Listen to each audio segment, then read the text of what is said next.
Recording by Chris Godinho. The Putnam Tradition by S. Dorman. Through generations the power has descended, now weaker, now stronger. In which way did the power run in the 4-year-old in the garden, playing with a pie plate?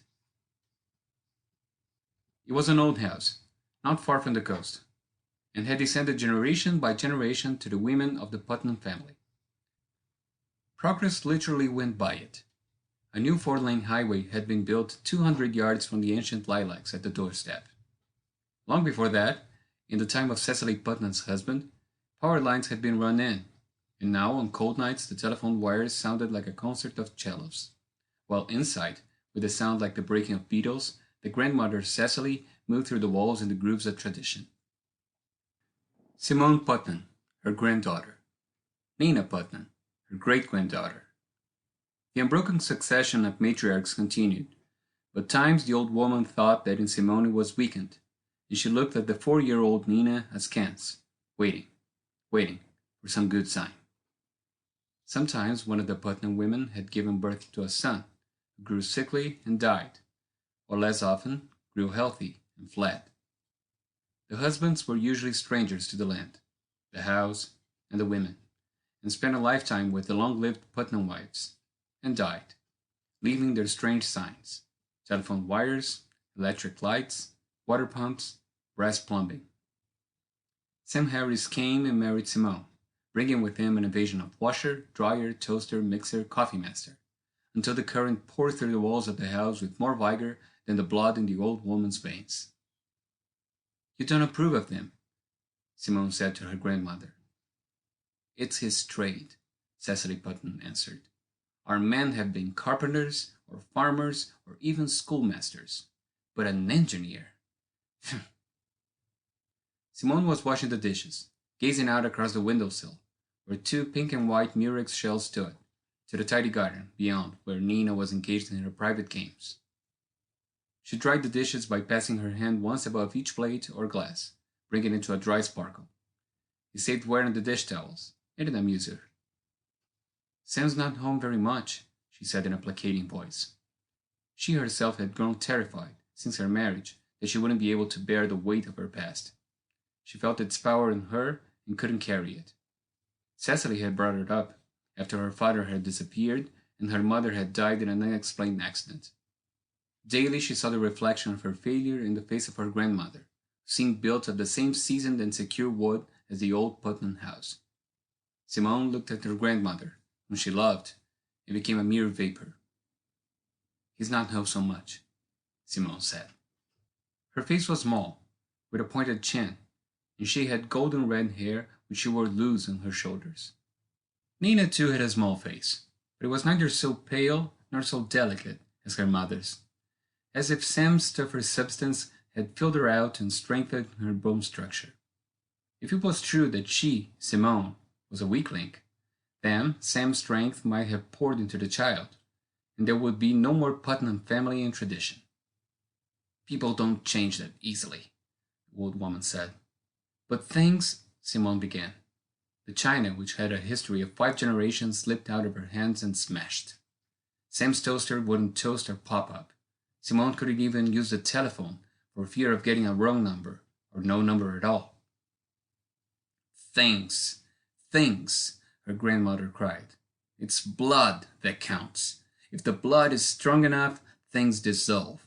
They're just garbage, all those things, floating on the surface of our history. It's our history that's deep. That's what counts." "You're afraid of Sam," the young woman accused. "Not afraid of any man," Cecily said, straightening her back. "But I'm afraid for the child. Sam has no family tradition, no depth, no talent handed down and perfected.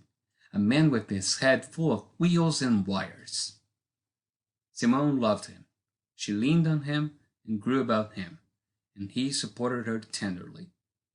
She wasn't going to give him up for the sake of some abstract tradition. "It's not abstract," her grandmother said with spirit. "It's in your blood. Or why don't you sweep the floors the way other women do? The way Sam's mother must." Simone had begun to clean the house while she was thinking. moving her hand horizontally across the floor, in the height of her hip, and the dust was following the motion of her hand and moving in a small, sun-brightened river towards a trash basket in the kitchen corner.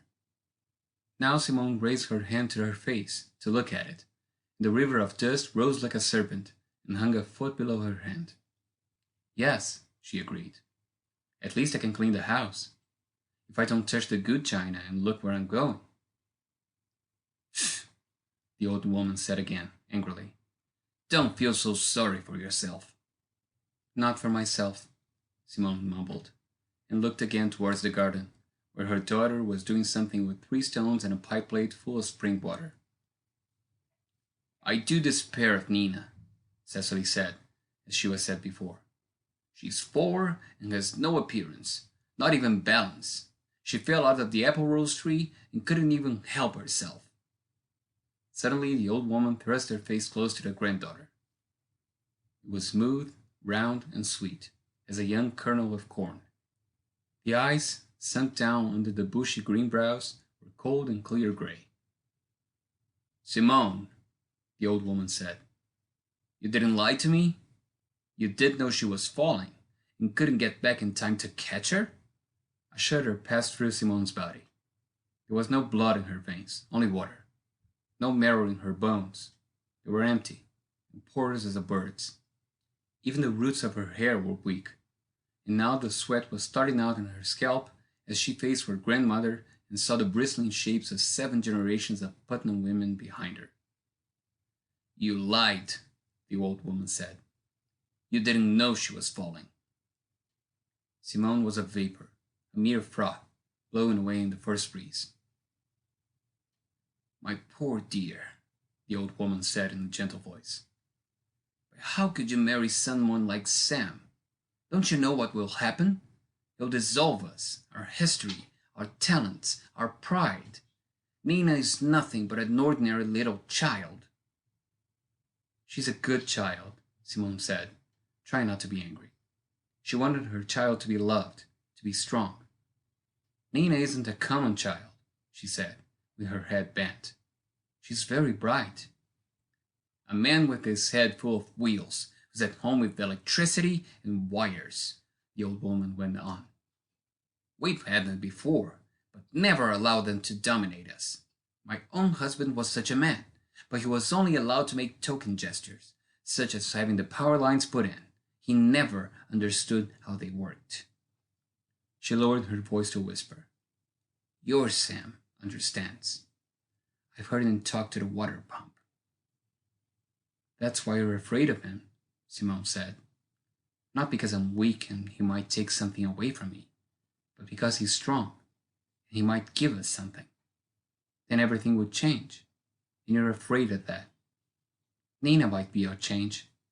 She pointed toward the garden. Following the white line of her granddaughter's finger, Cecily looked out into the garden and saw Nina turn toward them, as though she knew they were angry. The child pointed with one finger directly at them in the house. There was a sharp crackle, and something of a brilliant and vibrating blue leaped between the outstretched fingers of mother and daughter, and flew up like a bird to the power lines above. Mommy, Nina called. Simone's heart nearly broke with wonder and fright. Her grandmother contemptuously passed through the kitchen door and emerged on the step outside, but Simone opened the door and left it open behind her. What was that? She asked Nina. Was it a bluebird? Don't be silly, Nina said. She picked up the pie plate and brought it toward them. Cecily's face was white and translucent. One hand went to her throat as the child approached. Brimful of crackling blue fire with a fluctuating heart of yellow, the pie plate came toward them, held between Nina's small, dusty hands. Nina grinned at them. I stole it out of the wires, she said. Simone thought she would faint with a mixture of joy and fear. Put it back, she whispered. Please, put it back. Oh, Mommy, Nina said, beginning to whine. Not now. Not right away. I just got it. I've done it lots of times. The pie plate crackled and hissed in the steady small hands. Simone could feel the old woman's shocked silence behind her. You must not carry it in a pie plate. It's dangerous, Simone said to her child, but she could see Nina was in no danger. How often have you done this? She could feel her skirt and her hair billow with electricity. Lots of times. You don't like it, do you? She became teasing and roguish, and she looked most like Sam. Suddenly she threw back her head and opened her mouth, and tilting up the pie plate she drank it empty.